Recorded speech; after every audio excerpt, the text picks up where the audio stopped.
Euzubillahimineşşeytanirracim. Bismillahirrahmanirrahim. Elhamdülillahi Rabbil alemin. Ve salatu ve selamu ala Resulina Muhammedin ve ala alihi ve sahbihi ecmain. Köpsüyle Nogay halkım, Allah nasip ederse inşallah sizlerge bu programdan yetişmeye, ulaşmaya çalışacağız inşallah. Ben niyetim Allah nasip ederse bu zamanımızın, devrimizin yükön bir tefsiri var. Bediüzzaman Said Nursi de aytıladı, öyle bir alim. O alimden yazganı Risale-i Nur kitabı da bir kitabı var. O kitaptan inşallah sizlerge okumaya çalışacağım ben.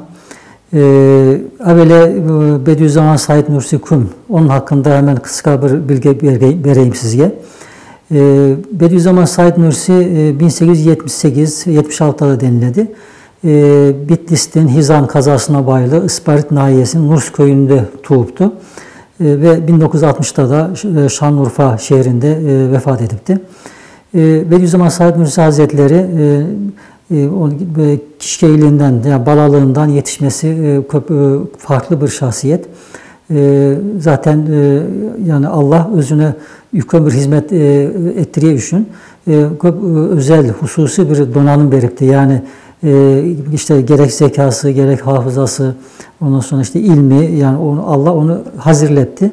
İşte bizim aldığımızda inşallah Risale-i Nur kitabı dep bilingen, külliyatı dep bilingen bir kitaptı inşallah Allah yazdırdı.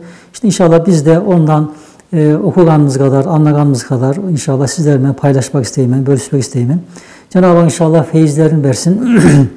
Cenab-ı Hak inşallah evvela ki özünün nefsine, daha sonra işte beraberce hem bir Cenab-ı Hak'ta anmış olamız, Cenab-ı Hak'ta zikretmiş olamız.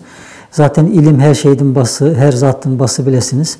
İnşallah biz de bu bütün bu ilimlerden yani birleştirilgen hali Cenab-ı Hak'ta bizge hususi bir ikram bulgan bu Risale-i Nurlardan inşallah sizlerle beraber işte okuyuk inşallah beraberce anlaganımızda paylaşmaya çalışacak, bölüşmeye çalışacak. Hem sizlerden dua bekleyimiz. Cenab-ı Hak inşallah bu hayırlı hizmetini inşallah devam ettirsin. İnşallah razılığına vesile olsun inşallah. Şimdi hemen ilk bu sohbet bulgan üçün, ilk program bulgan üçün yani bizim de besmelemiz oldu. Yani bu Bismillah demiş olduk. O zaman zaten bu Risale-i Nur Külliyatı'nın da ilk programı, ilk mevzusu, ilk risalesi birinci sözde baytıladı. O da Besmele hakkında. Onun hakkında inşallah beraberce okumaya başlayak. Bismillahirrahmanirrahim ve bihi nestaîn. Elhamdülillahi Rabbil alemin ve salatu ve selamu ala seyyidina Muhammedin ve ala alihi ve sahbihi ecmaîn. Ey kardeş, benden birkaç nasihat istedin. Sen bir asker olduğun için askerlik temsilatı ile 8 hikayecikleriyle birkaç hakikati nefsimle beraber dinle. Çünkü ben nefsimi herkesten ziyade nasihata muhtaç görüyorum. Vaktiyle 8 ayetten istifade ettiğim 8 sözü biraz uzunca nefsime demiştim. Şimdi kısaca ve avam lisanıyla nefsime diyeceğim. Kim isterse beraber dinlesin. Bu Türkçe kısımlarda hani inşallah hem bu şöyle bir hizmette bir hayrı olacak bu okuganlarımızdan. İnşallah işte hem Türkçe hem de işte Nogayca beraberce belki de yani hem Nogay hem karşılıklı yani böyle Türkçe öğrenmek isteyenlerge veyahut da Nogayca geliştirmek isteyenlerge İnşallah bir vesile olur inşallah. Dilimizin de muhafazası muhakkak gerekedi. Cenab-ı Hak inşallah o manada hizmetke işte vesile kılmış olsun inşallah. Evet. Şimdi bir yerde Bediüzzaman Hazretleri bu kitabın basında işte bu ey kardeş degeni bir talebesi. Yani o anda sonradan bunu aytadı. Hulusi abi dep aytılganımız özü işte albaylıktan emekli oluptu. O zaman işte Risale-i Nurlar'da tanıganda yüzbaşı iken Bediüzzaman Hazretleri işte Barla'da kendi üyüdü, tanışıptı ve sonradan yazgan bir mektubunda YouTube aytadı dedi kardeşim dedi sen dedi ben dedi hani seninle tanışmadan da sanki sana memnunu hitap edecek ben Allah de sana bütün misallerimde asker misalleri belirdim hadiydi. Yani böyle bir şey var. O girişte o manada işte ey kardeş diyeni yani o anda yok ama sonradan Hulusi abi degenimiz o abimiz boladı. İnşallah onun şahsında bu defa tabi hepimiz bu Risale'nin muhatabımız inşallah. Ve o yerde bir yer geçti. O da çok mühim. Ne dedi? Birkaç hakikati nefsimle beraber dinlediydi. Yani demek ki nefsimle beraber dinleyen, zaten bu Risale-i Nurlar'dan da çok ehemmiyetli bir, önemli bir tarafı var. Bir beti var, şeti var, bir tarafı var. O da yazarının, müellifin, Bediüzzaman Hazretleri'nin evvela nefsine hitap etmiş olması, hatta etmiş olması. Hatta ben başka yerde YouTube aytadım. Ben dedi, yani ey insan degende de gene özünü nefsimi kastetemen dedi.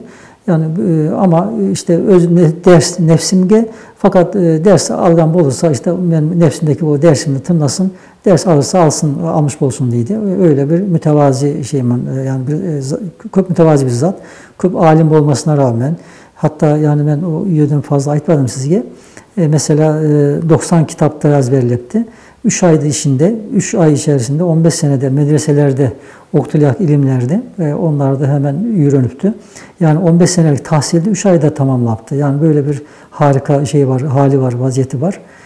Cenab-ı Hak demek ki işte öyle, hatta hafızası da çok sağlam. Yani ezber kuvvet dediğimiz ya o mana.